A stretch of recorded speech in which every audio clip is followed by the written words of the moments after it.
nation, under God, indivisible, with liberty and justice for all.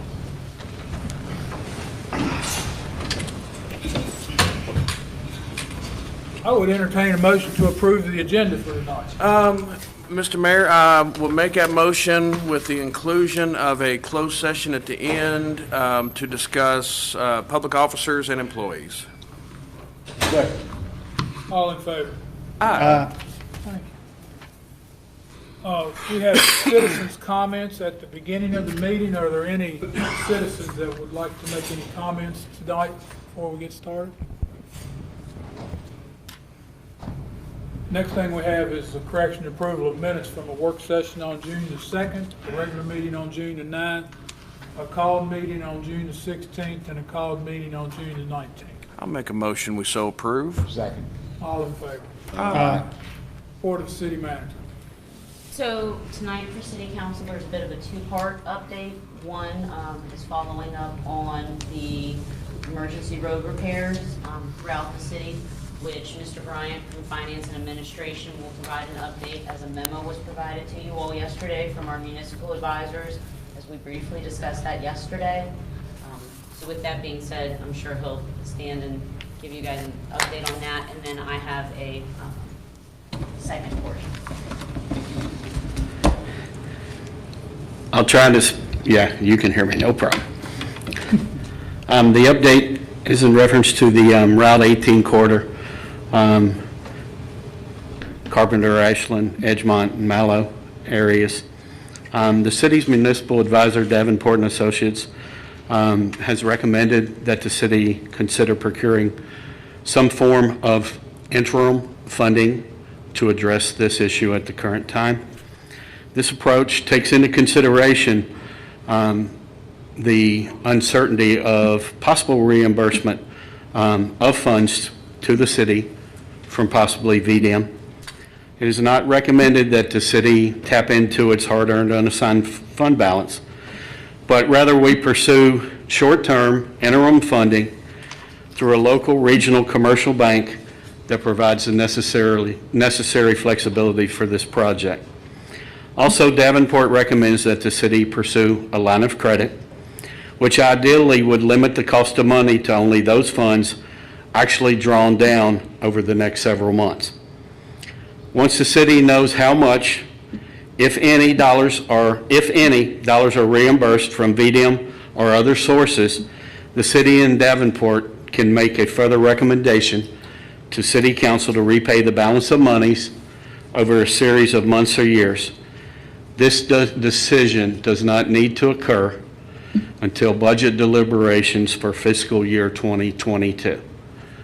In the event that the city would not receive any acceptable to the city and/or Davenport interim funding proposals, Davenport and city staff will report back to council with an alternative strategy to this interim short-term funding. Based on project needs, changes since we last talked, including a temporary road and additional required work that became known as late as today when Ms. Onitis and city staff were in the field, we would like to request $3 million line of credit and not have to come back based on any possible unforeseen items underground. And please be assured, we're only going to spend what is needed, though, on this project, and will minimize everything possible with proper project management and oversight related to this. The rationale for this recommendation is, first, the COVID-19 impact on all local government budgets remains to be seen, as this will continue through this fiscal year, and we don't know how far beyond. Also, Davenport recommends the city maintain as large an unassigned fund balance as possible if there would be any necessary budget needs down the road, and also a strong unassigned fund balance is critical to our financial profile if and when we would need to go to market related to this. Also, short-term interest rates are at or near 50-year lows, so it is a good borrowing environment at this time. And the proposed line of credit structure is flexible enough that the city, to ensure that the city would not issue any more long-term debt than which is absolutely necessary once all the key facts related to the project are available. They have had very preliminary discussions with bond counsel, very reputable firm that we've used before, and they've incorporated the concept of a public hearing by city council. While certain circumstances could render this requirement moot, we believe it is prudent that we provide the greatest flexibility in pursuing a line of credit by having a public hearing. There's a timeline for this. Tonight, this funding strategy is being introduced to City Council, and that's interim funding. Tomorrow, with your blessing, we would like to have Davenport develop an RFP for distribution to commercial banks, and then on Friday, they would distribute that RFP to local and regional banks. The week of July 20th through 27th, it would be necessary to issue notices of public hearings. Then on Friday, August the 7th, we would receive the RFP results and develop a written recommendation with the assistance of Davenport and provide that recommendation to City Council on August the 11th, with a potential closing the end of August. Any questions related to this?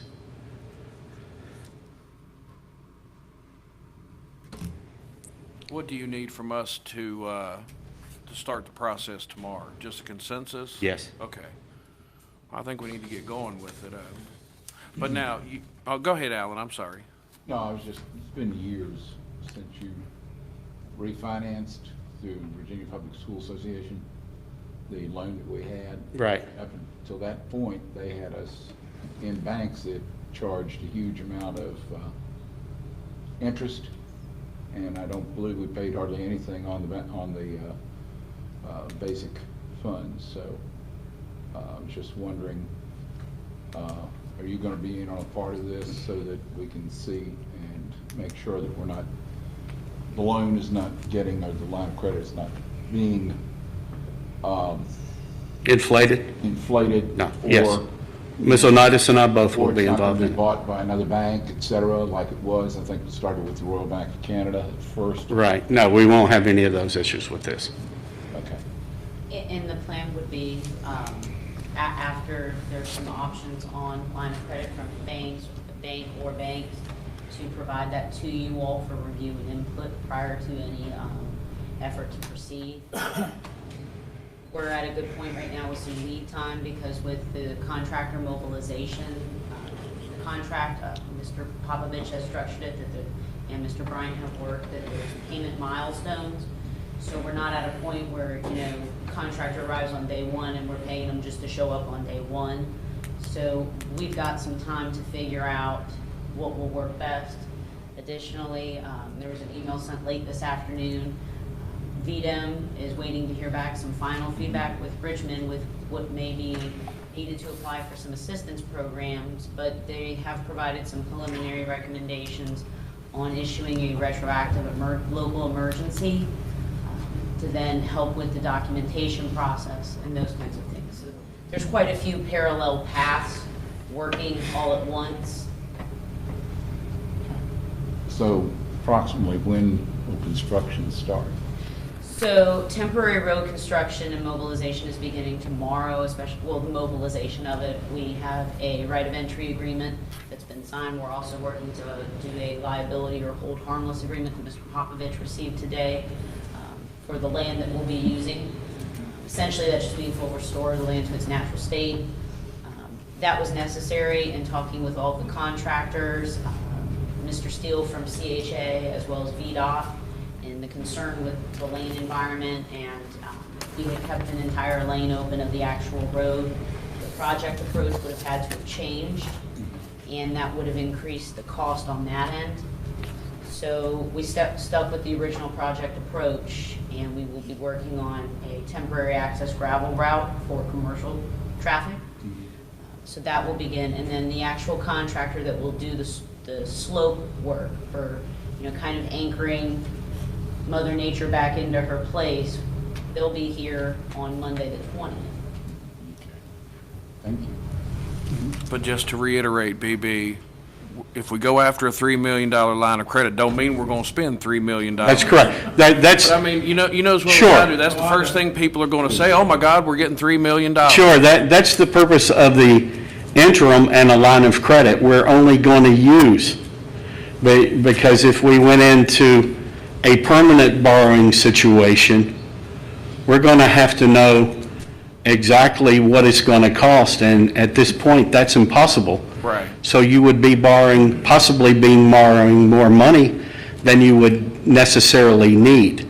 With this opportunity, we spend what we need, and then we come up with a permanent solution based on the actual cost. Even with what was found today in Mallow, we're pretty confident that this is going to cover it. Because the last thing you want to do is go back to the bank afterwards and say, hey, I need some more money. That's why we raised it to this amount. Yeah. To not keep coming back or have to do that type of thing. Now it is Huh? Carpenter Drive, We're bumping Mallow, and the place on Edgemont as well. landscape. Just wanted to Yeah. make sure I heard you correctly. Yeah. Okay. And this would cover all 4 locations? Yes. Correct? Okay.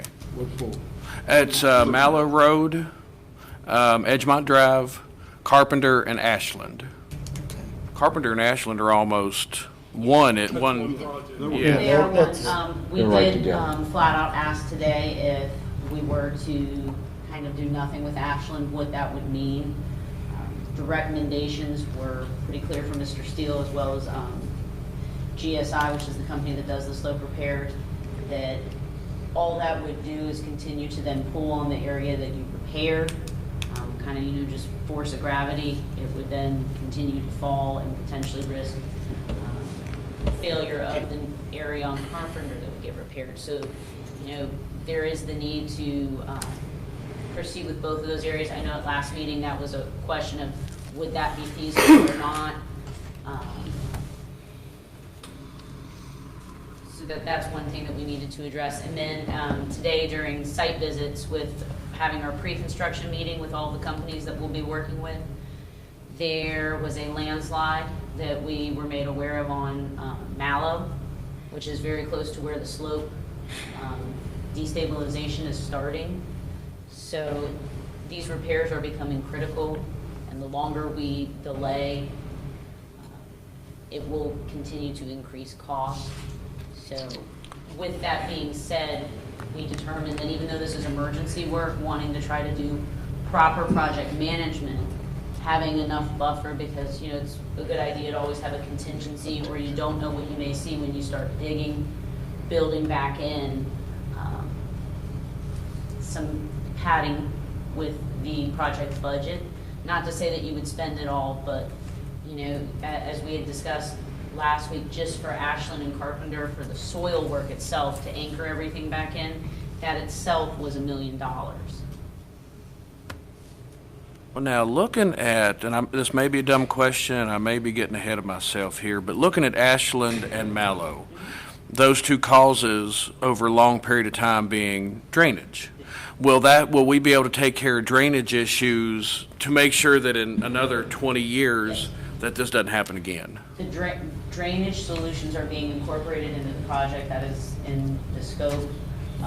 Mr. Popovich saw their proposal document, the attorney working on it, it's a FOIA document, but yes, that was covered in there as Because I got to thinking about that. I got to thinking about that when you were telling me the one at Mallow. Yes. With the drainage pipe and all that, and it took a while, and with, I thought, well, if we don't take care of that, then in another several 20 years or whatever, we're going to be looking at doing, whoever is up here is going to be having to do that again. And there is a good warranty period on the work that they do. we were told it's 7 years. So it's not your traditional 1 year from closeout, so we can, actively monitor it very aggressively for 7 years to then see if there's anything that changes. I'm good with getting it started. I mean, we got to do something. So. I think this needs to move pretty quickly. And I like the idea of the line of credit. In my limited mind of numbers, I think, BB, don't you think this is a better way to do it? Oh, it's Than your going best after way. a 3 million bond. Otherwise, you've got to go out for a loan that you don't know what the cost is going to be yet. Yes. Cool. Anything else? We're also using Webster Day as well for assistance.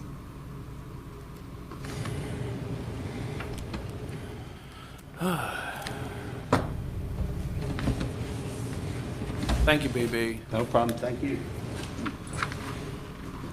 Do you want to do your next part before we go any farther? All right. I know Dave and Eddie were talking about going on and moving forward with this, but Oh, you, are what we you, done with what this? you have is related to this too? Yeah. The rest of it? Well, all we got to do is just provide a consensus to start the Yeah, RFP we just want a process. consensus to proceed with the We don't work. have to vote on it, we just need to give them the consensus to go ahead and, for the short-term loan. But do your comments, are they related to this? Not directly, no. Okay. So the consensus we're looking for is consensus on pursuing financing options to then report back to you all, and then the firm consensus on proceeding with addressing all 4 locations while we have folks out here mobilized. And you might want to address that because Edgemont is going to get to that point. Yes. Edgemont may be the least of the 4, but if we don't do something now, Edgemont's going to turn into a Mallow or Carpenter at some point. Okay. And we will be working with, as I mentioned, GSI, Gardner Incorporated, CHA will be intimately involved with the inspection process and our maintenance of traffic and just project and helping with plan review and all of that. We're trying to use all of our in-house resources as well as the new resources. I think there's a good asset in using Gardner Incorporated with the specialized company that does the soil repairs, as they've actually worked together on quite a few projects in this VDOT district. So they kind of, I guess they got a good working relationship and they kind of know what to expect when they get into these things. Okay. So council, do we have a sense that we want to move forward? I think so, yeah. Would it be council's sense that as we move forward with this, that you all would like a separate weekly update just on the progress of these efforts? Yes. I think that's very important. Okay. And then an update if something would happen. In between. Kind of like the thing with Mallow today, you didn't see that one coming and, well, I mean, none of us I'm did. surprised no one called and actually reported that. We've got some drums that we're putting out there to help with their folks. And I hate to bring this part up, because I'll get fricasseed for this. Don't even look like it, Mr. Mayor. It's not bad. Are we gonna have to close Mallow down? I mean, not close it down, but do the same thing with that one until we can do something I like don't know Carpenter? that that's imminent. Okay. VDOT was out there today. They didn't think so. I think we could do a stop and proceed at this time. It's just the way the road kind of slopes and where the landslide has occurred. You can't just run into a tree now if you go off the road. You're tumbling down 25 feet or more. Hold on. I will tell you that Mr. Howard, our Public Works Department, was pretty excited at it. Yeah. Okay, that's all I had, I promise. And so we'll work to make sure we give a separate weekly update just on those efforts. Good.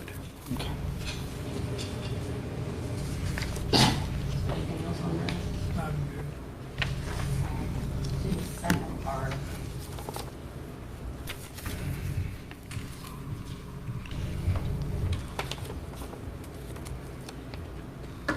I'm just doing this because it's easier. I don't like that. So we're kind of coming up on a year of this journey of us all working together, and I kind of wanted to take an opportunity to write you guys an open letter and highlight some of the progress we've all made. So if it's okay, I would like to go ahead and read it. So, greetings, Mayor Seibold, Vice Mayor Crozier, and honorable members of Covington City Council. On July 15th, 2019, we gathered here for the signing of my contract, and August 1st will officially mark 1 year of our efforts to move Covington forward, to maintain not only its vitality, but also working to foster the small-town feel that so many value. The following is a high-level year in review of where we've been and where we're still working to get to, as there continues to be progress in many areas. I think one of the things that's most commendable between council and city staff working on the FY21 budget council adopted was lean and conservative. There was no tax rate or rate increases, no usage of reserve funds, which is also known as the fund balance. Additionally, the utility funds were combined. We created a public safety asset reserve fund, and efforts are taking place to prioritize critical needs relating to our water and wastewater plants. There is also a cost of living adjustment for city employees, which is a step toward addressing social inequity relating to poverty, where the city is committing to being part of the solution. The city will now be receiving lane mileage reimbursement, additional lane mile reimbursement, through the diligent efforts of city administration and a resolution passed by council challenging VDOT's lane mile assessment. This directly impacts the state maintenance funds we receive in a positive way moving forward in perpetuity. A public-private partnership was executed with Aranite of Virginia for discounted goods and services to assess all assets in our right-of-way along Route 220. Module 1 has been completed to date, and work is progressing to help us move to strategic asset management and preservation on this critical state route. Working with finance administration along with community input, the city sought out a chief of police and director of public safety. This position has been filled with one of Covington Police Department's own, who has proudly risen through the ranks, serving all in the community. Joint Services Committee meetings relating to the Sheriff of Allegheny County and the City of Covington resulted in the creation of a special fund to induce better budgetary accountability and control for the localities. There has also been a communication process established whereby Mr. Bryant and Ms. Adcock actually communicate quarterly to review and project spending within this special fund. The city has begun concerted efforts on economic development. This was marked by council adopting the joint revenue sharing agreement. Working with the voting members of the Allegheny Highlands Economic Development Corporation, there is now greater focus on site development as a primary goal, discussions on content and branding, and regionalism in the economic development approach for all of us. The city and county now regularly submit and follow up on state and regional partnership economic development leads. The city is successfully moving forward with a historic downtown Covington planning grant, which has received strong community support. We are actively partnering with the county on emergency funding totaling $1.6 million for COVID relief to businesses and nonprofits, of which the city will get $500,000. That is actively moving forward, and we are anticipating a formal announcement any day. In promoting regionalism, the city and county are moving forward with a joint opportunity zone grant for site prospectus development to further aid in economic development and marketing efforts. Hotel Collins sold, with plans for redevelopment to a local developer. The tower with no power issue was resolved earlier in 2020, helping to push the regional radio project forward. Council and core city staff partook in a city strategic planning retreat where we began to review priorities for the city to preserve its way of life while focusing on prosperity moving forward. To date, mission and vision statements are under consideration, as well as the possibility of building on this retreat. Working with finance and administration, as well as our municipal advisors, fixed asset needs are being identified to develop the 10-year true need of capital improvement program outlay funding for council to work on, then prioritizing what we go after first.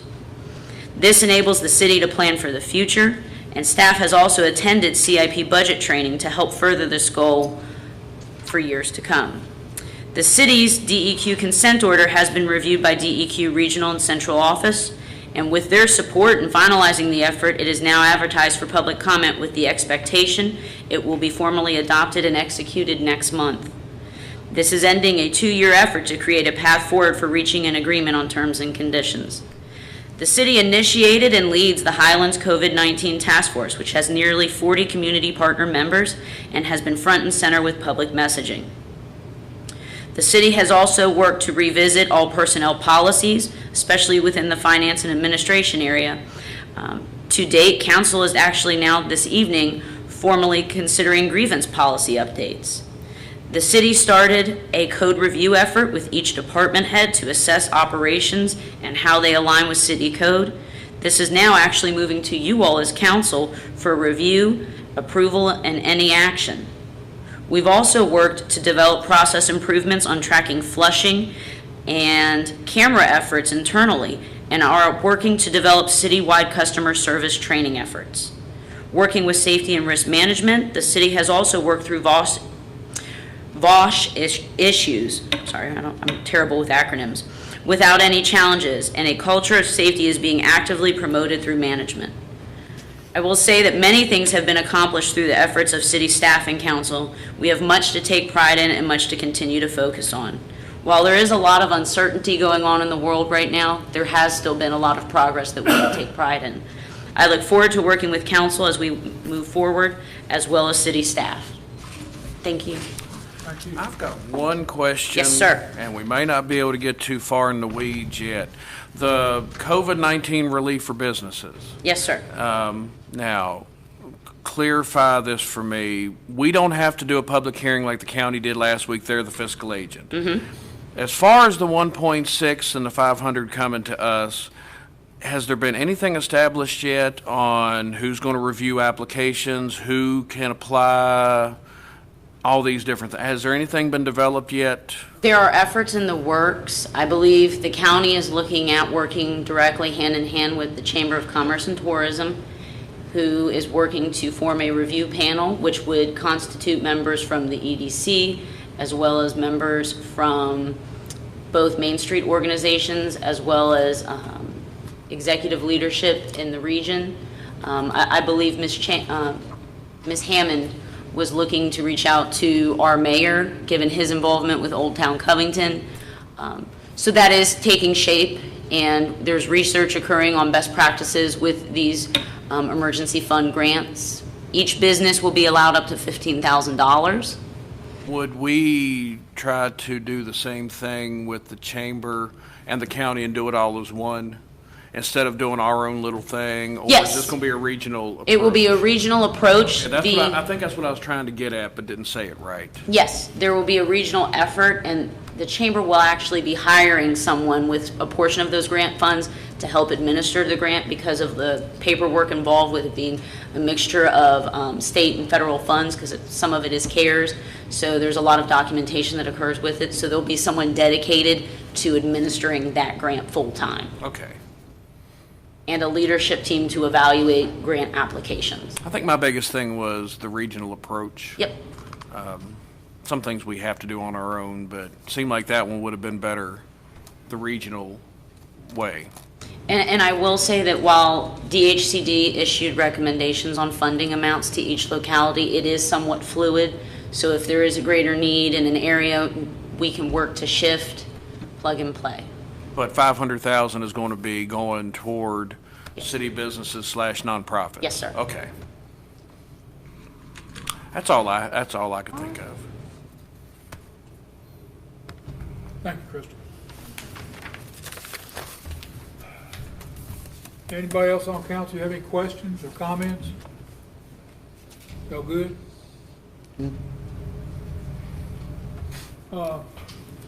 We have several ordinances and resolutions we need to deal with tonight. The first, we need to reconsider readopting ordinance 20-03 regarding temporary changes to certain deadlines, public hearing practice, and procedures associated with the pandemic emergency. Got to go back. Grievance committee. Oh, shoot, we didn't do the grievance. You were on a roll. I hated to stop you.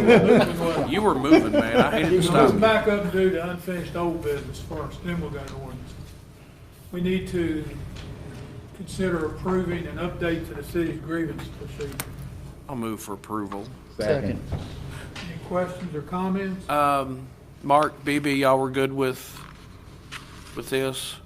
I mean, does this basically establish a grievance procedure now for us, or was there one in place, or? You already have it. It improves upon what we have. Okay, It's just an update. okay.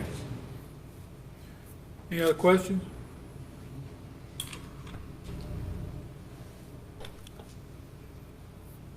Got a motion and a second? Yes, sir. Ms. Wood, could we have a roll call on this, please? Mr. Ensminger, 4. Mr. Hunter, 4. Mr. Tucker, 4. Vice Mayor Crozier, 4. Mayor Sabo. 4. Now. Go to ordinance. Get it done. We need to readopt ordinance 20-03. It's regarding temporary changes to certain deadlines, public hearing practices, and procedures associated with the pandemic emergency. And what we did is we adopted that for a certain amount of time, and that time is coming up on. 60 days. It has to be redone. I'll make a motion for readoption. Second. Now, how long does this take us to? 60 days. 60 days? Is that the I'll fullest see you can y'all go in 2 with it? months. Yes, emergency ordinances only last specifically 60 days. Okay. Any other questions, comments, concerns? Ms. Wood, could we do a roll call on that one? Mr. Ensminger, 4. Mr. Hunter, 4. Mr. Tucker, 4. Vice Mayor Crozier, 4. Mayor Sabo. 4. We're gonna have second reading tonight on ordinance 20-08. It's an ordinance amending and reenacting certain sections of the city code. You had a copy of this in your packet. Everybody have time to look at that? I'll make a motion for approval on second reading. Second. Any questions or discussions as to what you read or saw or heard?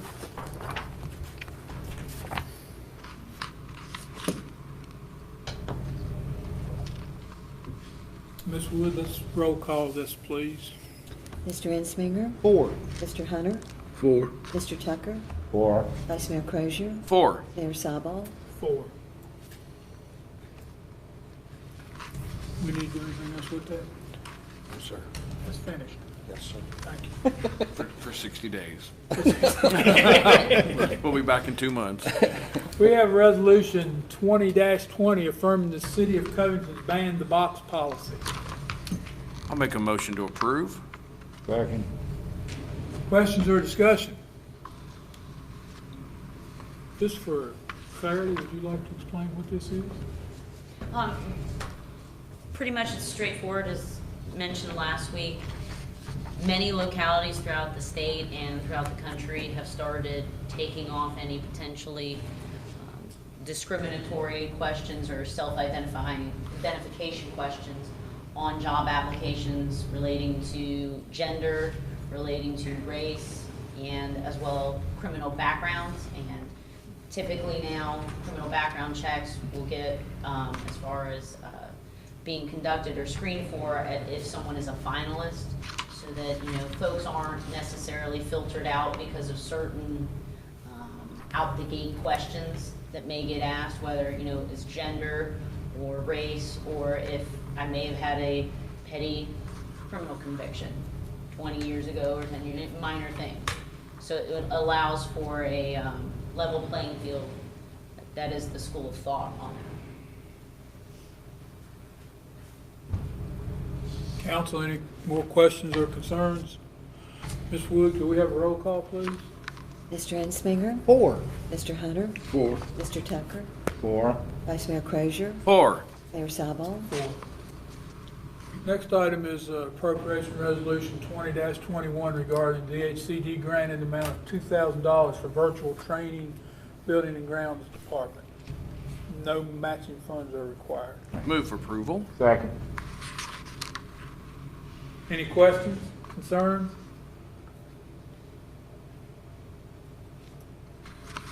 Could you just give us a little update on this, please? Ms. Mr. Bryant actually wrote the resolution. Would you like to give us a little information on this? Yes, I can give you information on it. It was something that came into development services, being as they work in the field, and they receive these items based on the need to be able to work remotely, and that could be training for VDM-related items, DHCD-related items. It could also be used in the field to take photographs or create files to come back into the system. And it can also allow them to work remotely, which they also have that capability from the city as well. So I guess you could say 3 facets of items it allows to do. And it is limited to what can be purchased with these funds. And strictly utilized for that, and that's it. But it'll give them some sort of a tablet to take out in the field with. Yes. And that probably would have been the 10-second answer. Would have been the best one. Yeah, we got plenty of time. Sorry, but yes. I like your tablet answer. device. Yes, Thank you, David. yes, sir. Any other questions, concerns? Ms. Wood, could we do a roll call, please? Mr. Ensminger, 4. Mr. Hunter, 4. Mr. Tucker, 4. Vice Mayor Crozier, 4. Mayor Sabal. 4. The next item is to consider appropriation resolution 2022 regarding carryover funds, and you had that list of carryover funds in your packet. I think it's page 827.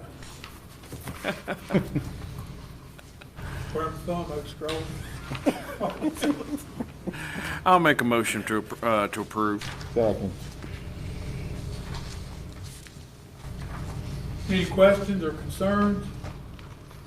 All this is things that were appropriated last budget year that haven't been completed, and we're carrying the money over to finish certain work. Not new money.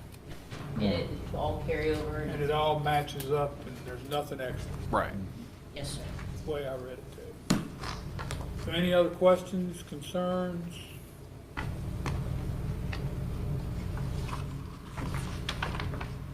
So Ms. Wood, I guess we'll do a roll call on that. Mr. Ensminger, 4. Mr. Hunter, 4. Mr. Tucker, 4. Vice Mayor Crozier. 4. Mayor Sabal. 4.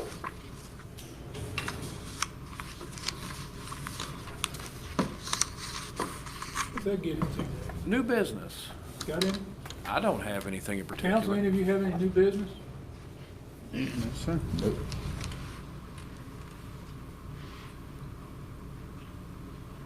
All right, you ready? Yep. All righty. I make a motion that pursuant to Section 2.2-3711A of the Code of Virginia, council move into closed session for the limited purpose of discussing personnel matters related to the appointment and/or resignation of specific public officers and employees pursuant to subsection 1. I need a second. Second. All in favor? Let's reconvene in about